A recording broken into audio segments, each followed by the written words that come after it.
Truth in This Art. I am your host, Rob Lee. And today, I'm excited to be in conversation with my next guest, an artist whose work merges everyday life with contemporary culture, crafting narratives that challenge perceptions and provoke thought.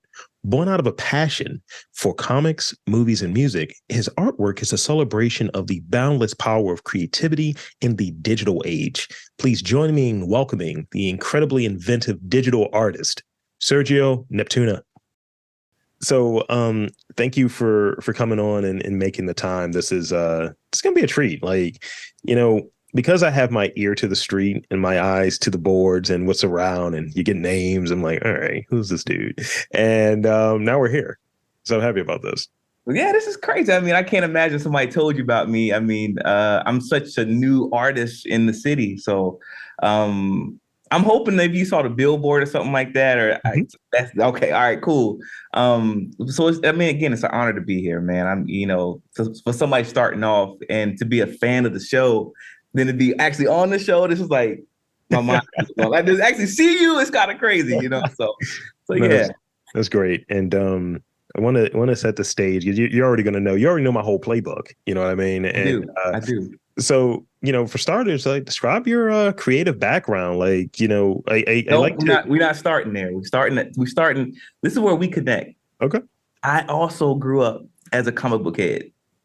Go on, tell me. All right, so I'm from Winston-Salem, North Carolina. A lot of people don't know where that is, but it's in North Carolina, a small city. But we had this place called Heroes. Great name. Heroes Aren't Hard to Find. It was a comic book shop. And I had my subscription there. I would go there and get two books. I would get Generation X, which is the spinoff of Marvel. And then I had X-Men 2099. Those are the two that I would always get. So, and I just love the artwork. I grew up even more so than the books. I was big into the cards, like Marvel Masterpieces, Flair Ultras, all that stuff. Joe Jesco, Judy Bell was another crazy artist that I grew up with and I admired. So that's kind of where my art side started. But to be honest, it really started with music. I think music and art are like brother and sister. So my family, I come from a musical family. My mom was the choir director at my church. She also played for the symphony. She played the flute. To be quite honest, I don't know if I would have even gotten to college had I not had a music scholarship because I wasn't the best student. So yeah. So it really started with music, just understanding. I always had the theory, I guess, if you do something every day, you'll get good at it. So I guess what I took from the music side, I kind of brought up to the art side. So I try to do something every day. And as a human being, if you do something every day, you'll get better and better and better at it. It won't be perfection, but you'll become better just by practice. So that's where I am with my art. Thank you. Wow. That's it's like it's like you're learning to drive or what have you. So it's hours doing it, that time doing it. It's as I've mentioned numerous times that, I've been doing this for a very long time and doing a lot of it in the last few years at a very concentrated, like high volume sort of way. And yeah, I think when you take a break from it, if you're doing it every day, whatever your creative pursuit is, whatever your pursuit is, when you take a break from it, you got to rest, you got to recharge, but also you got to still be dipped in it, especially when it comes to something that has an emotional response. It has sort of like, I got feelings around this, or as a lot of creatives encounter, I got insecurities around this. 100%. It's I think now that I've dipped my toe into it, it's more of a lifestyle. It's almost like being like a samurai. You got to go and practice and learn and watch YouTube, what I'm saying? Learn different people's techniques and, get different brushes and, just immerse yourself in the culture of being an artist, and the camaraderie of it. Cause I feel like, I feel like it's my superpower. Like I can, it's almost, at the end of the day, I can always fall back on, I can really create some dope shit at the end of the day. And the amount of confidence that gives me is just like out of this world, so that's the kind of the crux of everything. Just be like, you know what? I create stuff that people like, and I create stuff that I like is more important than anything. So, and before we start talking about your work, I at least want to throw this out there. This is an idea I've been playing with, and I'm going to share this for the first time on this podcast. Actually, it's this idea of like filled in lines, dotted lines, and dashed lines, and what you were describing is sort of that checked off line, that fully solid one. Like, I know that I can make some dope shit, right? Yeah. So for me, my baseline is always, because it's a collaborative, right? Like if someone comes in, nah, I don't know what to do. You know what I mean? I'm going to try my best to do my thing, but that's what it is. But my baseline, my sort of like filled in check is, I know I can get audio out of this. I know I can control my side of it. I can research. I could get all that stuff done. And some of those other things, like if it's a different environment, that thing becomes a little bit more of a dash line. Because I don't control that as much. Or if I may not have an updated artist statement or bio, more of a dash line. But, some of those things, I put these sort of check marks in there. And the lifestyle thing you were saying, absolutely. I started applying that to how I navigate through the world. And I think a lot of creatives and people with creative sensibilities and artists kind of live in that sort of lane of, I don't turn it off. It's always on. Yeah, especially because I work for the school system and it's summertime, and a lot of that downtime at work, I got my iPad out. You know what I'm saying? I'm trying to, I got something on my screen that looks like I'm working, but I'm really out there just, scribbling away. And sometimes even, with that lifestyle, I'll be in the bed 2:00 in the morning, and I know my fiance is like, go to sleep. And I'm chopping away at some artwork, I get up at 6:00 in the morning just to do art before everybody wakes up. Yeah. I do an immense amount of classes that, but it's just like, this is the journey and the path that I'm on right now. Yeah. So I'm gonna see what's at the end of it. So that's the goal. I describe it as I'm riding this wave and I want to see where it goes. And it's one of those other things where when I get up in the morning, I've been getting up a little later recently. Just I'm beat up. I get six days a week lifting. It's a little too much, but wow. It's that. But I think it's one of those things that it applies, right? Where I get up in the morning, I'm headed to the gym to try to get there by 7 because that's essentially when it opens, and I'm trying to get those wins. I'm trying to finish those sets, have that sort of positive energy going in. Yep. And because I'm a data analyst, as is the day job, right? In a school system, not the school system, but a school system. Okay. I kind of look at things through that lens. I was like, all right, maybe I should start tracking, like when I'm doing an interview on a day that I've had those early wins, is my confidence level higher because I had those wins first thing in the morning of finishing these sets and accomplishing this new PR or what have you. And is my confidence level so much higher when I do these interviews, and where is it at after? Because inevitably, as creatives, as artists, as anybody pursuing something, you're going to have something that falls flat. You're going to have something that's kind of mid. So I'm going to put a pin in that. And I want to go in and kind of set into to this sort of thing of describe your current work. Give us your current work. We're gonna get into the deep conversation, but I want to at least set that out there. To be honest, my current work is infantile, man. To be honest, I'm still trying to figure out what my style is.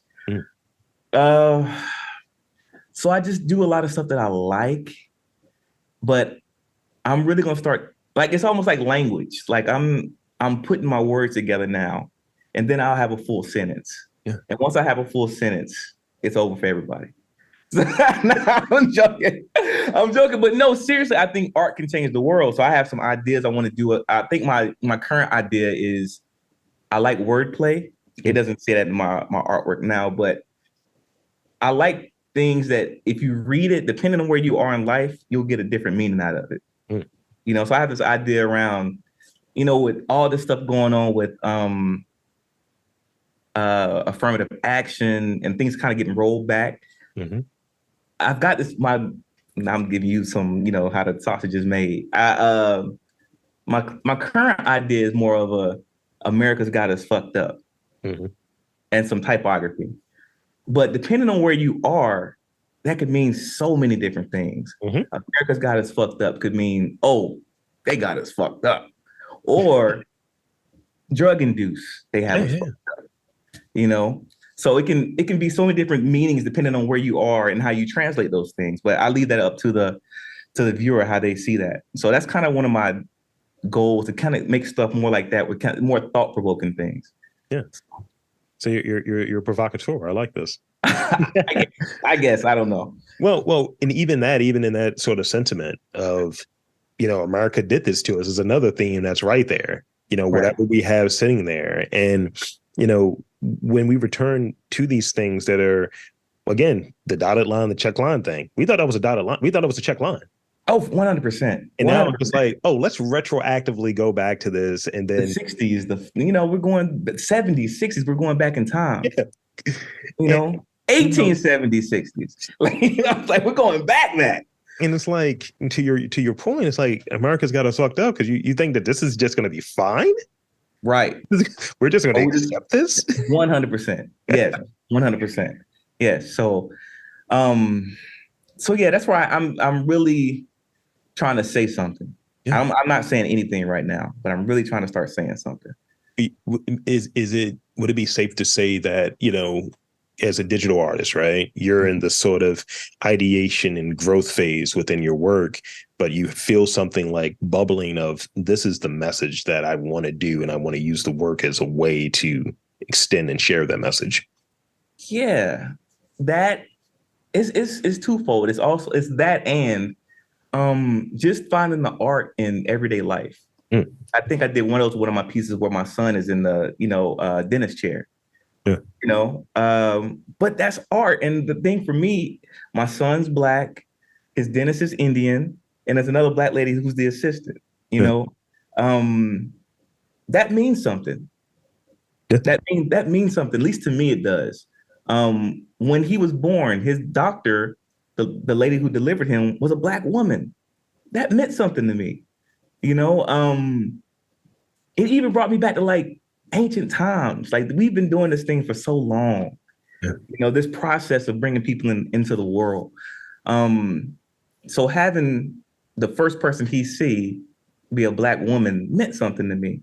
Yeah. I didn't think that it just happened to happen like that. I'm always listening to the universe. But yeah, it was, I'm just trying to get those moments back into my art. It's, I'm reading in there in the bio, you have this penchant for being able to craft narratives. And what I'm hearing was that is like, a person will think about sort of the actual thing that happened, the childbirth and those circumstances. But the way that you described it made it something much more precious, much more personal, because it is that.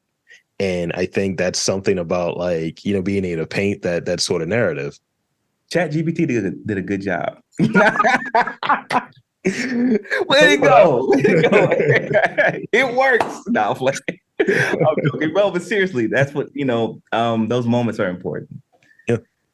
And I like, you're touching on, like, I don't think your work is infantile, for one. It's in the earlier stages, right? But I like that you're doing stuff that you enjoy, because I think a lot of times, and there's a lot of people that come on here, and I get a lot of bios and artist statements, and I'm like, what's your work about? You know what I mean? And I think a lot of times sort of trying to accomplish multiple layers because you fit a certain thing, demographically speaking.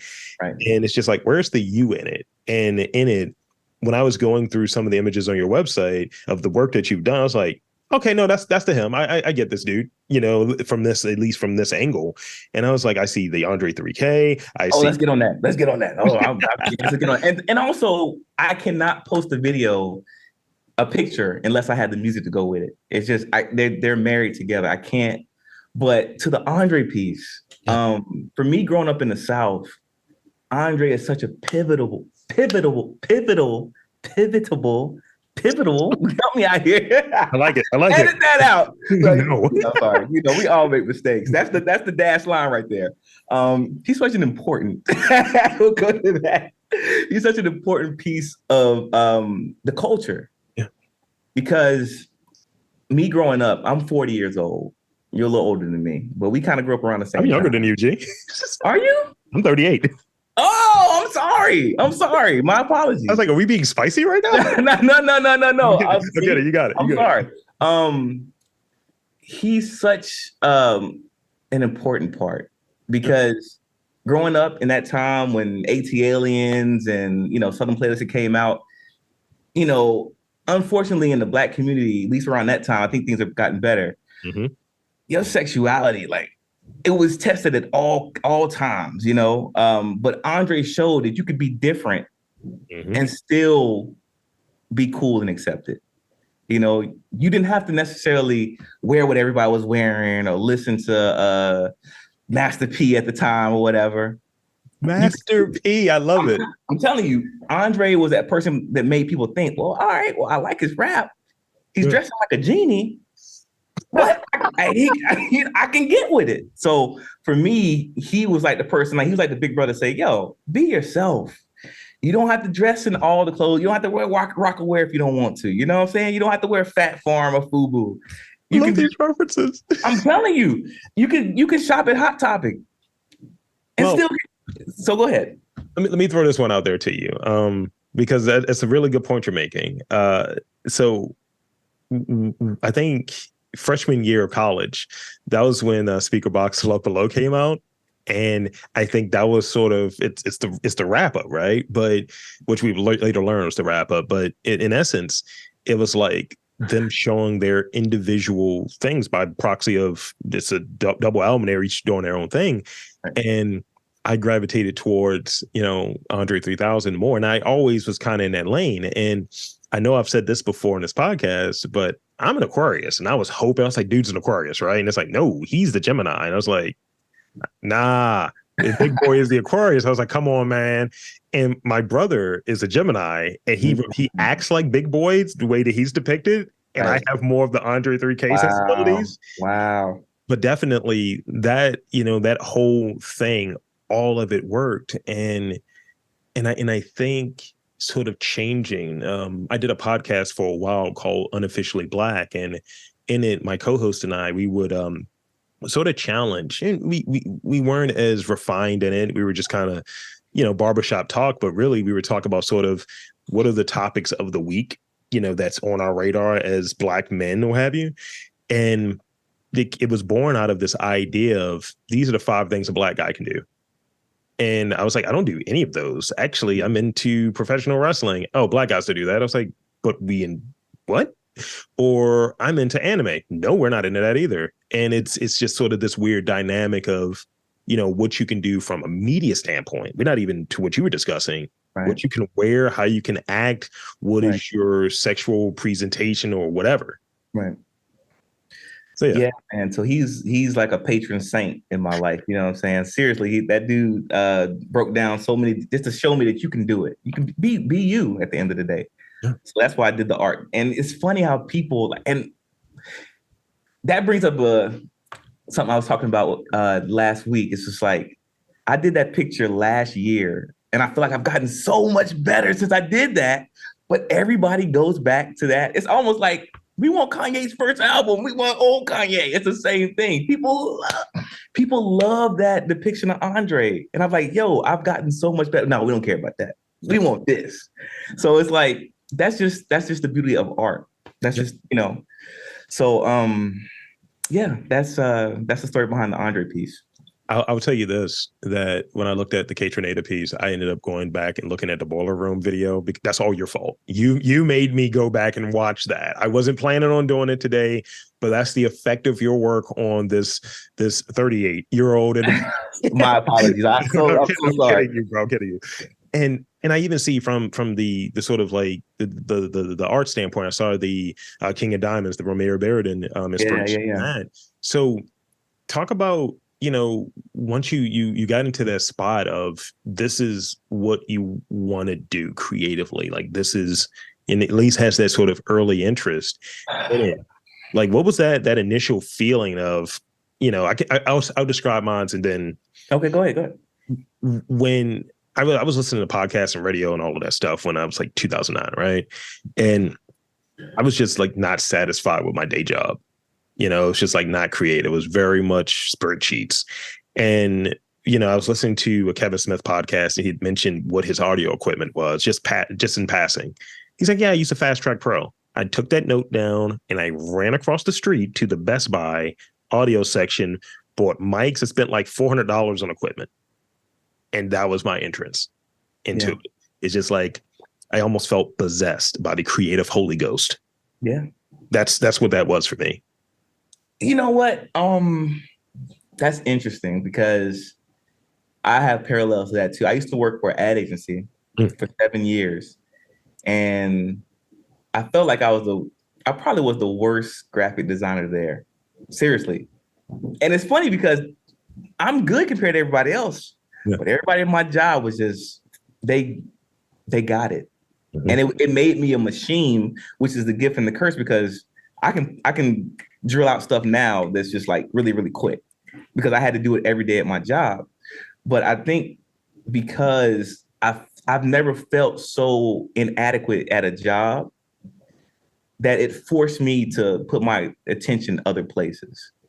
So it forced me into, I also did podcasts. I've done short films. I've done just doing art, getting back into playing guitar, all those things, because I wasn't excelling here. My insecurities were here at my job. Now I had to express them somewhere else, so I understand, that feeling of wanting to get out, wanting to be heard, so I get it. So you had that sort of initial like spark or what have you. Describe that for us. It's like, did you, when, because I would imagine you have something where it just has that sort of experience. I'm not fitting whatever this is. It's from a cultural standpoint, especially when it comes to a jobs and creativity, sometimes it can be a clash. And I think depending on when you do it, like I was young, you know what I mean? Like I was 24 and I was just like, I don't know what I want to do. And this could have went in a very weird direction. And I could have been completely buttoned up if I didn't feel satisfied or satiated from this sort of creative inspiration. And, it wasn't, it was a lot of money at that time, to spend that or what have you, which, I think maybe I did 2 podcasts and then for like a month, the gear just sat there and I was like, I'm going to have to use this. I can't return it, So what was that like for you when you were like, I'm going to start making my own stuff. I'm going to start figuring this out. We're about to get controversial. All right. Oh, be spicy. Go ahead. Sure, you want me to be spicy. I'm sure. All right. So here we go. All right. So I'm going to leave the names out. You can infer who it may be. Oof. But what got me over the hump to like start selling my art is I was in Atlanta on it might have been a anniversary trip with my fiance. We go to Atlanta and one of her friends takes us to an art show of this famous artist. And we go there and I look around and I see like an orange ladder on the floor. I see like a blown up FaceTime as art. I see these little things. I'm like, wait a minute, this place is packed. Yeah. And I left there and I was like, if he can do this and people are coming to see this, I have to do it. Right. Because it was just so like thoughtless, and I understand, 'cause I used to work at an art gallery too. I understand sometimes it's about the story, but on the surface of it, I was like, this isn't for what he brought out. This is not what I can do this. Yeah. So that was a spark. Now this is how the universe works. I was at the Black Boy Art Show like 2 weeks ago, right? Yeah. And I didn't sell any art. I didn't expect to sell any art. However, I looked to my left and a girl under her arm had a picture of the person that I was talking about. You know what I'm saying? So somebody bought the picture of him. I was like, see, that's the universe. Like, yeah, yeah. It might have been, it's about perspective. It could have been, see where you are, or it could have been like, yeah, you thought it was going to be easy. You have these things where it's like, people remind me on occasion, like people close to me, like my partner will remind me sometimes, and she'll say, you've kind of like leaps and bounds, like from where you were at to where you're at now. And I'm like, that's not it. That's not the thing I was looking for. I'm looking for something else. You know what I mean? And I think when we have our own goals, those things feel really cool. But to your point, it's like, nah, this was my motivation. And now I'm kind of getting that reminder yet again, like the over, like I'm around, bro. Yes. Yes. So that's kind of how all this got started. Just realizing, you can do this. Mm-hmm. If this person can get this going, then you can too. It's kind of like, you ever watch, I don't know if you watch any of the, I guess it's the barbershop thing or the shop. Ron? Yeah. And I just remember the one with Tom Brady on there. And he's like, I'm better than this one. Is that energy? I have that energy a lot, actually. I understand it. I definitely understand it. I'm trying to get away from that energy if I can. Be petty. It's tough. I'm trying to, as you get old, as I'm getting older in my old age, I'm trying to, just keep it as pure as possible. Yeah, and we can talk about that too. Even at the Black Boy Art Show, like I walked in there feeling like, this is my tribe. Yeah. This is my people. These are other Black artists, Black male artists. This is my people. And I didn't get that energy off for it. Almost felt like everybody was in their little corners. Mm-hmm. You know what I'm saying? And I was trying to mingle with people like, nah, I'm doing this. Nah. So, but it kind of turned into that later on once all the steam kind of, got out the room. But I love the camaraderie of, I guess because I was in the marching band. So I understand like community. So I want to see more community for artists, especially here in Baltimore. So I want to ask you about that a little bit. And I'm going to go a little forward, but I definitely want to talk about, sort of some process oriented stuff. But I definitely want to ask this since we're on the topic. What is it that you dislike about like being in the art scene? Because I find some people who are artists, they're like, I'm not in the scene though. And, I'm around the scene. I'm so old, I'm out of it, or whatever the case may be. What is your take, like in terms of like some of the challenges, of like the local like art scene here? I don't know what the scene is. I know people. Mm-hmm. I know. I just wish we had a place where we could say, hey, look, these are all the things that are going on for artists. Yeah. But we had a place for that because there's so many things that I just don't know that are going on until it's already happening. I'm like, I would have loved to have been a part of this, So, I would love for it to just be a place where we could all submit stuff or, I guess that's a good enough answer for you to kind of, figure out what we can, as a community. First of all, what is the community? That's part of it. I know my people. I know people in different pockets. Yeah. Just to have everybody together to be like, look, this is Baltimore. Mm-hmm. That would be great. It's this feeling of decentralization, this feeling of you're right. There are some cliques that are around, and it's not in a sort of negative thing. It's more of an observational thing of if one person, that person can probably connect you to someone, but you need that sort of entry point. Like from my perspective, if I'm trying to do an interview or book someone, it's like sometimes it's referrals. Like I might reach out to a person a few times, but that referral is the thing that gets me in. And I was like, okay, cool. But with that, because it's set up in that way at times, it lends to like gatekeepers kind of floating in, and they're like, oh, well, I'm the person you got to talk to, but really they're not, So most times when you can't find the person to talk to, it's you. Well, if only we had an archive of people that you have interviewed. Oh my gosh, maybe you are the oracle. You just have never realized. You got to step into your role, man. I'm here. I tell people all the time, like, look, I'm here. Yes. So with it now, this is a sort of a shift, but still in the same sort of part of town, if you will.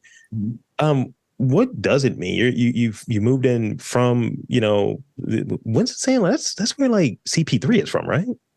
Yeah. He's from there. Yeah, where'd it go? Yes, he's from he went to West Forsyth. Yeah, he's from there. And that's about it. So this brings up this question. So moving in and like people have their sort of romanticism about a city if they're from and they're doing the work here and so on. But you've moved in, and I would imagine maybe have a different perspective. What does it mean to you to be an artist with ties to Baltimore and knowing how Baltimore is presented outside of this area, what have you, which a lot of times it's not a complete narrative. What does it mean to be, an artist here with ties to Baltimore, and in what ways have, being around people who are creating and figuring it out a lot of times, what has that meant for you, like in kind of developing creatively? Baltimore is beautiful, man. I mean, that's such a cliche, but it really is. And when you talk about Baltimore, you're really talking about the people of Baltimore. Mm-hmm. And I just did a video where I talked about shameless plug, art therapy, YouTube, Instagram, where I said, at my age of 40, I've done basically a lot of the things that I wanted to do. But a lot of those things were because of Baltimore and the connections to people I have here in Baltimore. Once people in Baltimore realize that you want to be a part of something, they will bring you in. They will put you at the table. Yeah. There's gatekeeping, sure, but if people know that you have a good energy and you're here to help, oh, this is the place to be. You can really, I hate to say move up the ladder, but you can be amongst the crowd of people very quickly. Yeah. Certain things I never would have thought I would have been on stage at the Auto Bar playing guitar. What? Are you kidding me? I've done that, So far, the music thing they have on YouTube, I never would have thought I would have been able to do that. I did that. Yeah. So yeah, I mean, it's been such a blessing for me, especially coming from a small city. The reason why I actually moved up here is because I saw people that looked like me that were making money. Mm-hmm. You got to understand, growing up, all I wanted to do was make $40,000 a year. Now, $40,000 in Baltimore money is probably like 120. But you know what I'm saying? But I really just wanted to make $40,000 a year, work at RJ Reynolds, shoveling tobacco. Yeah. And because that's what I saw people doing. Right. So for me to now make more than $40,000 a year and have responsibilities and living my wildest dreams, yeah. It's only because of Baltimore and my connections to this city. That's great. That is such a great answer. So here's the process question I want to hit you with. What is set the stage for us of like, that you want to work on something, that you want to make art that ultimately you're going to sell, you're going to put out there for consumption, however you may deem it. What is the sort of first step when you're coming up with like, this is going to be some new work that I want to do? As I was touching on before we got started, that I'm thinking through what I want to do for this next season. I'm already kind of in this ideation phase of, all right, how many interviews is it going to be? What are the sort of topics and things of that nature? Well, for me, what I'm trying to do now is I've been taking my camera everywhere. Just trying to get my original piece. A lot of things I can go on Pinterest, put some stuff together. But I'm really trying to get images that I see and try to use those, incorporate that into my art. That's the process. It's like, the way I look at it now is it's like mountain climbing. You start off at the base, with a project. And then you get to the parts where it's a little rocky and, it's some cold nights and it's not, but you still got to push through. And then you get to the summit and it's beautiful coming back down. It's beautiful coming back down. And I miss that high of like, it's done, it's posted.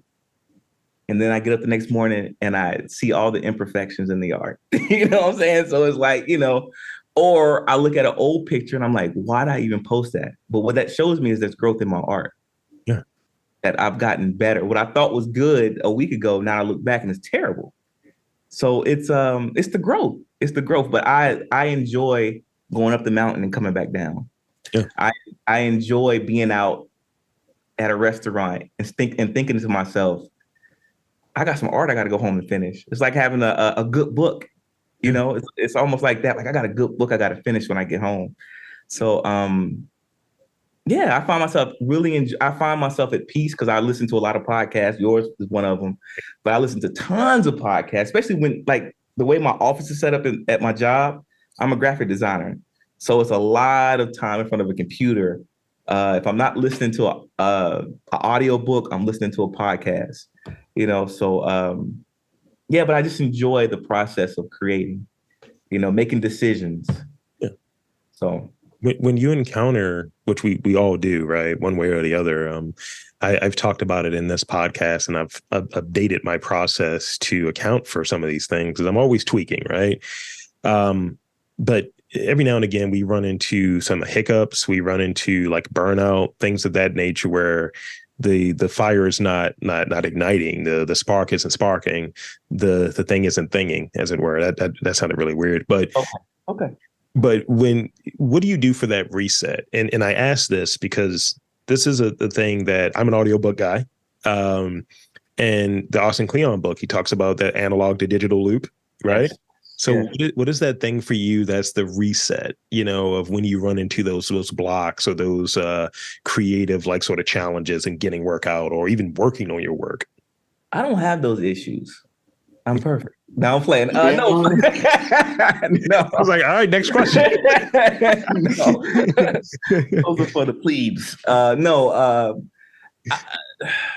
It's still fun for me. So I can recognize not everything is going to be a masterpiece. Mm-hmm. I got so many pieces of art that it's just tucked away that I will get to eventually. But I think for me, this is therapy for me now. Thank you for letting me have this seat. It's the confidence, man. It's the confidence. Like, do you like my art? Do you really? Like, you know, I'm talking to my fiance, like, yo, what you like about this? She's like, I like it. You just saying it because we dating. You don't really. You know, it's all of that. It's like, you got to keep your confidence level. Like, I know that I'm a good artist. Yeah. I know I'm not at the bottom half of the art in this city. But when you look at my Instagram page mm-hmm. and I have 217 followers, it's like, well, what am I like? You know, it's and I, you know, that's me being transparent. Like I'm just trying to get the 500 followers. Yeah. You know, and with the comparison thing, we talked about that. You see people whose art you think is, you know, that you may be a little bit, just a tad bit better than, and they have thousands of followers. Mm-hmm. I try to not, you know, because comparison is a thief of joy. Yeah. You know, but I would honestly say I know my art is better than the followers that I have. Now, maybe it's not maybe I'm not promoting it the right way, but now even as I talk about it, it seems so stupid to put your value of your art in social media. Well, that's the thing, right? Where it's sort of like thinking about what you're doing. I had to come to that realization. I have an LLC, and I was thinking like, all right, I want my LLC because, you know, it's not, you know, podcasting ain't free, and, you know, maybe do ads for people and things of that nature. Let's figure that out. And then I started looking at it and I was like, that's not what I do. That's a thing that I do, but this is now I've created a second job for myself. And that's actually sucking the joy out of that and making it less fun. So it's like, no, let's shift it. I do podcasts. And if I want to like shout out one of my friends or do an ad for one of my friends, let's do that. But I don't want to build something that feels like it's this, because then you get into that analytic conversation. How many followers do you have? How many downloads do you have? And so on. And then you start affixing value and meaning to that it's misplaced. It gets to this sort of thing of how many posts do you do? The reason I enjoy doing this so much is, and one of the reasons it's still very independent, is I'm my own boss. I can kind of do what I want and talk to who I want. For instance, I know other podcasters, they look at your social media and say, oh, 200, something like that.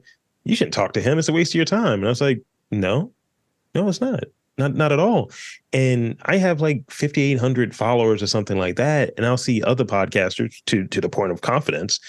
I'm like, you're not doing anything. How many entanglement podcasts did you hear in 2021 or what have you?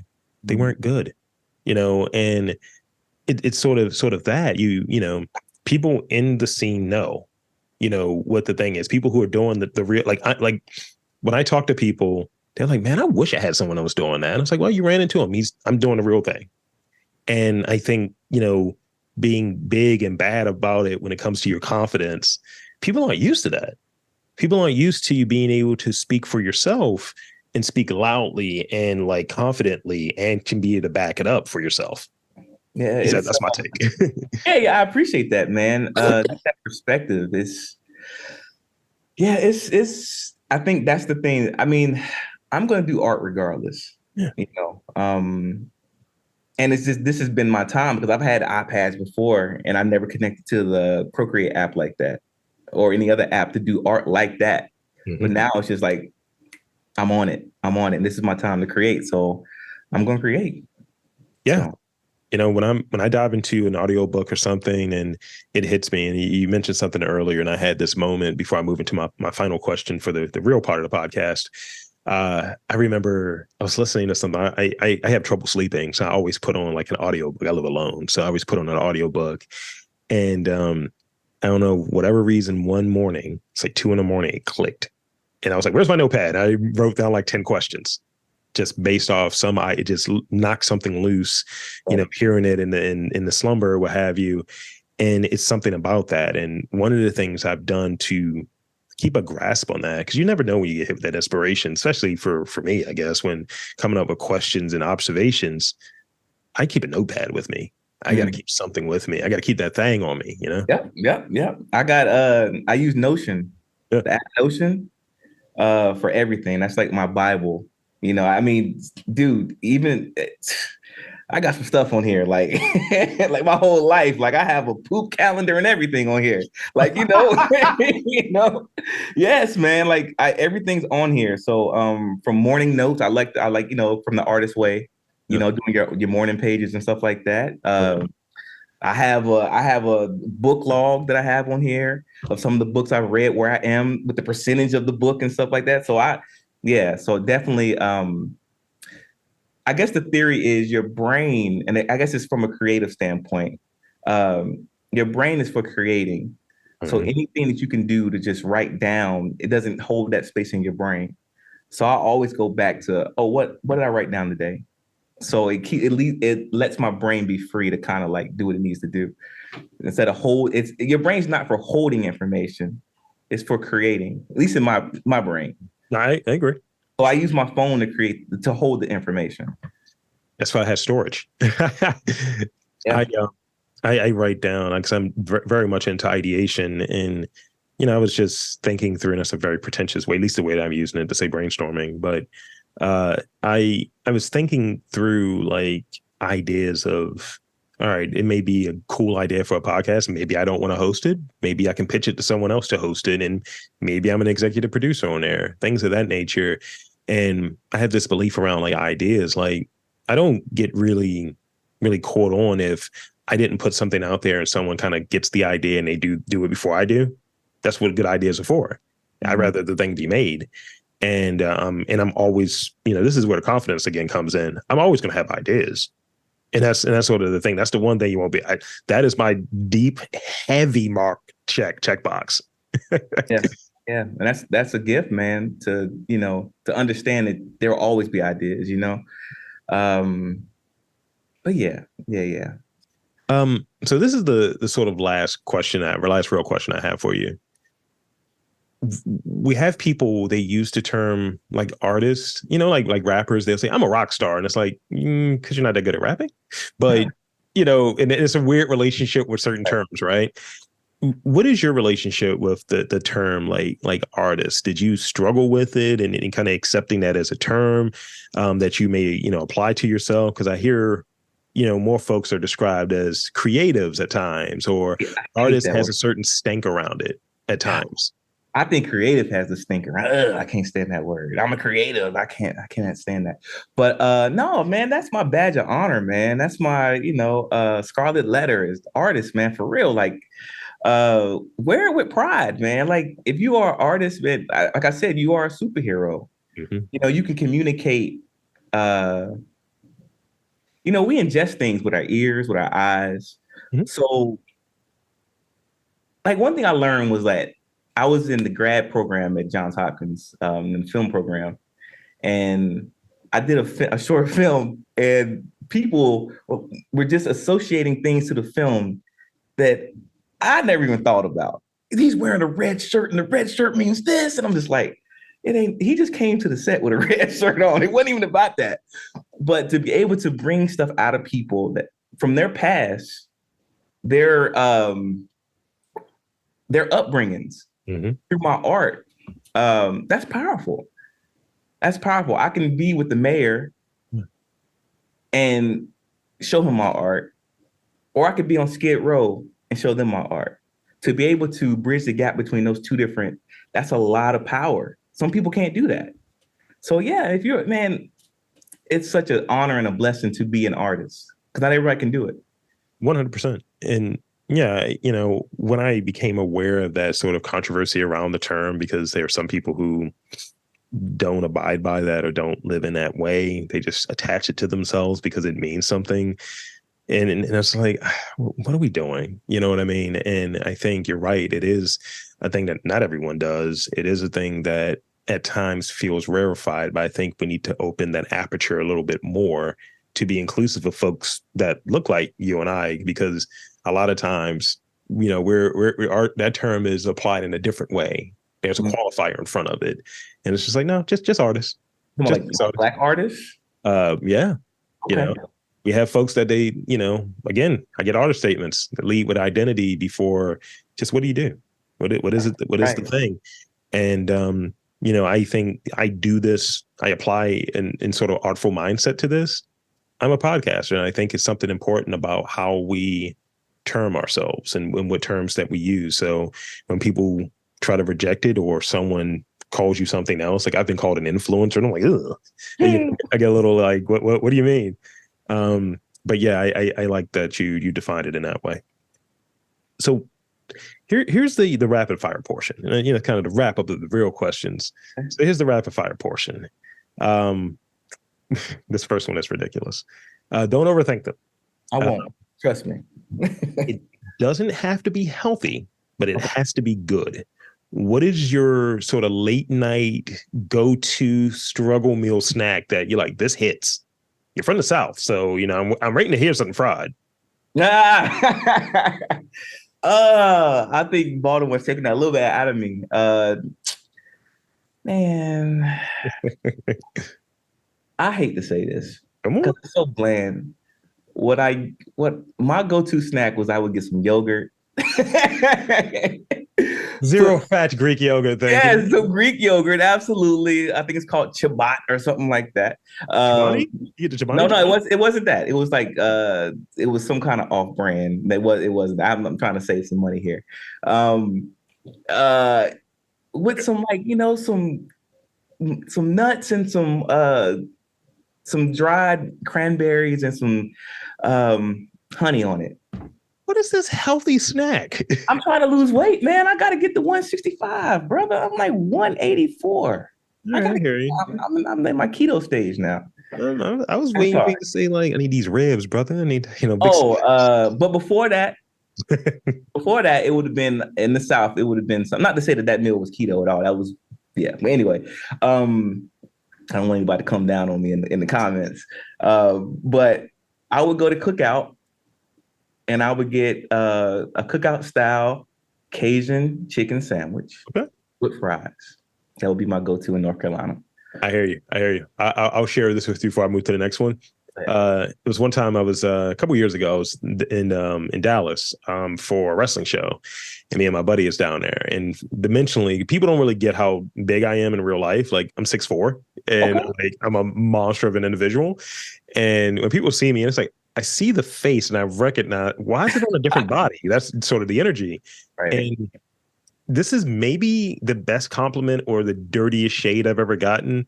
Dude looked at me when we were in Texas and he was like, damn, bro, like you should be working a grill, man. Like at the cookout. Wow. And I had that That energy. can mean so many different things. That could be like a status thing, like you are the father of the family. Or you Right. made a family. Like, what does that mean?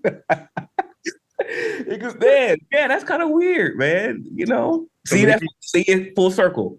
Depending on where you are in life, right, 100%. Yes. So a lot of us we do multiple things, right? We have multiple like side projects and other skills that if we're in it, we got to learn other things. But let's talk about something that you don't have as a talent or a skill that you would really want. What is that?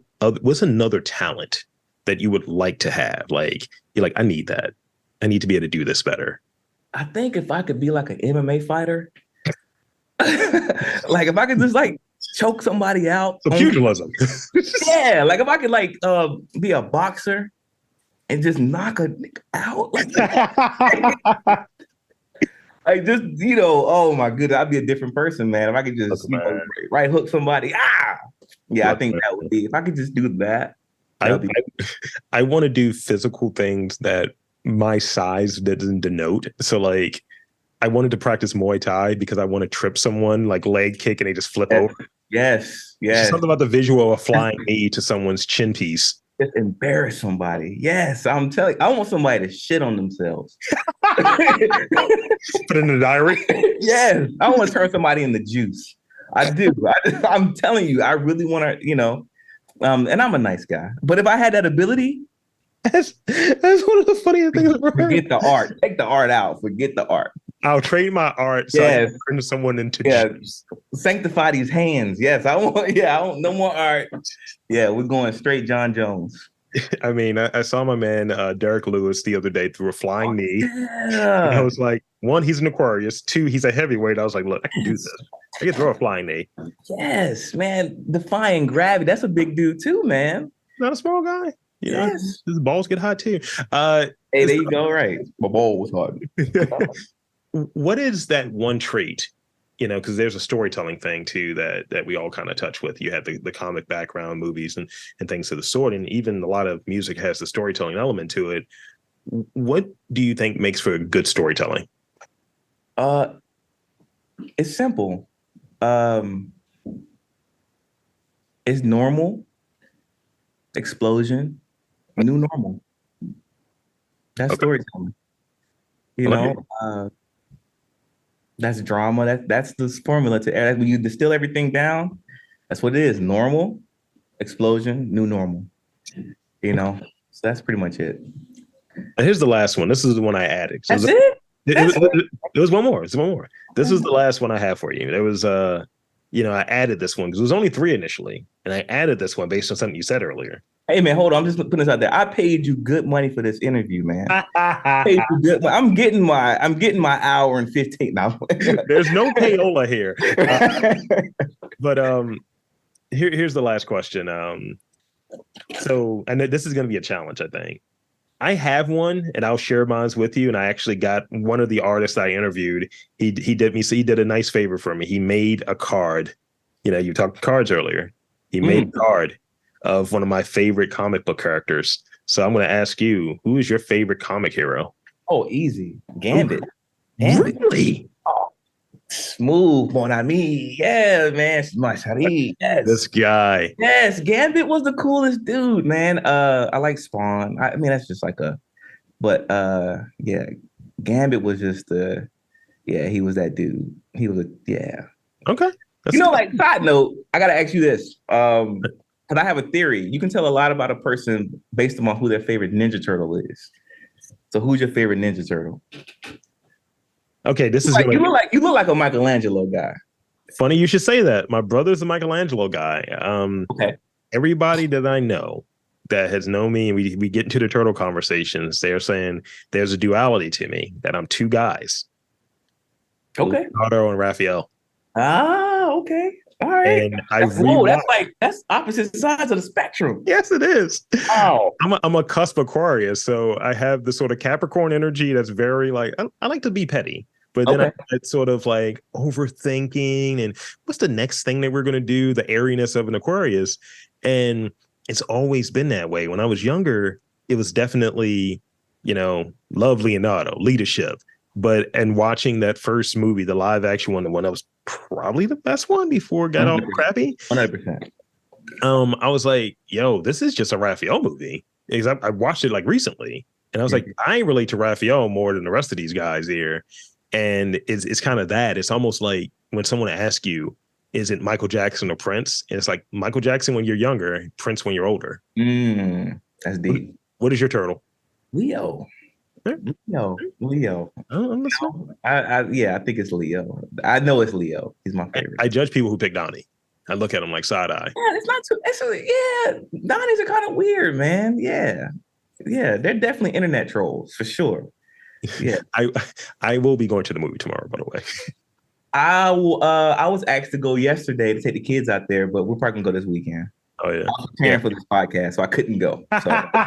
we gotta trade notes on it. We gotta trade notes. Yes. Oh, side note, before we go, can I just give a shout out to a couple artists? Yeah, let me do my sign off thing, and then you got all of that. Go for it. So one, thank you for making the time and being a part of the best podcast in Baltimore. I'm going to just say it. And thank you for being a part of it. And I want to invite and encourage you to share with the listeners your final thoughts. Social media, website, all of that good stuff. But any shout outs that you have. I want to shout out a couple artists that have been quite instrumental in my maturation as an artist. Adam Stab is one of them. I started off graffiti, documenting graffiti, wanted to be a part of the graffiti scene, and he's somebody that kind of took me under his wing. He's one of those people that like we haven't seen each other in a long time, but when we see each other, it's like nothing stopped. That's my guy.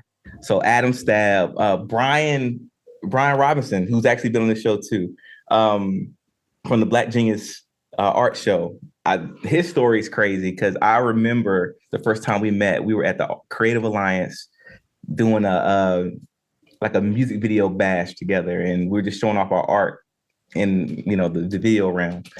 And me and him went outside, and my car got towed, and he took me to get my car picked up. So ever since then we've been cool. And I saw that guy from day one tell me I'm gonna make art every single day. And now look where he's at. He got his own gallery. So if that's not inspiration for somebody like me to see the grind and him put in the man hours, the person hours, I don't know if that's going to be, correct in years, the person hours. And look where he is now. He's thriving. Yeah. And also somebody as amazing as somebody else you had on the show, and we talked about this, Monica Ekegwu. Mm-hmm. She's like the Tom Brady of this, to be so young. Like, she's just crazy. And I reached out to her on Instagram, like, how are you doing this? How are you getting these shows? And she, just something as simple as reaching back out to somebody like me, who is an aspiring artist, to hopefully get to where she is, which I will probably never get to her level. But the fact that she responded back to me means a lot. 100%. So I just want to shout those people out. And, Travis Case, another guy who does voiceover that you interviewed, good friend of mine. Yeah. That's my brother. He always inspires me. I used to kind of be like his boss, because we used to both work at Morgan together. I was Morgan. I'm a Morgan alum. Yes, I know. I was a professor at Morgan, and he was kind of the assistant there. I guess I wasn't his boss. He was like, but anyway, but now to be out of that and to me be more inspired by him than he is by me is just, it's a blessing to have that friendship, that we can continue to inspire each other. So hats off to those people. That's really dope. Yeah. And I mean, every person you mentioned has been on here, so that's great. I mean, love Adam. He's great. We run into each other regularly at pie time, getting some delicious coffee. Mine is just super black. Website, social media. Tell the folks. No, before we get there, I'm gonna give you your flowers too, man. Like, I think some people don't understand like these dignitaries in Baltimore, in the Baltimore area, and you're one of them. Like, it's the kind of the same reason why I'm doing the art. It's because I'm trying to leave a legacy. When I'm dead, Lord willing, the art will still continue. And it's the same thing about what you're doing. Like, you're you're making time capsules of these amazing people, but only an amazing person can do that. So hats off to you, man. Cause I mean, to be able to, and I know sometimes it probably gets tough for you. You probably don't have it in you. You might not even have it in you for this interview, but to come off and it seems as if you're genuinely interested in somebody from Winston-Salem, North Carolina, means a lot, man. I mean, and again, I can't thank you enough. I've done a lot of cool stuff this year, but this is probably the coolest thing I've done this year. So I want to make sure I give you your flowers too. Thank you. That's very special to hear. I appreciate that. Thank you. That's great. Yeah, I'm Sergio Neptuna. Sergio Neptuna on all social media, which is only 2 social medias, which is Instagram and Facebook. Yep, that's my name. And there you have it, folks. For the great Sergio Neptuna, I am Rob Lee, saying that there's art, culture, and community in and around your neck of the woods. You've just got to look for it.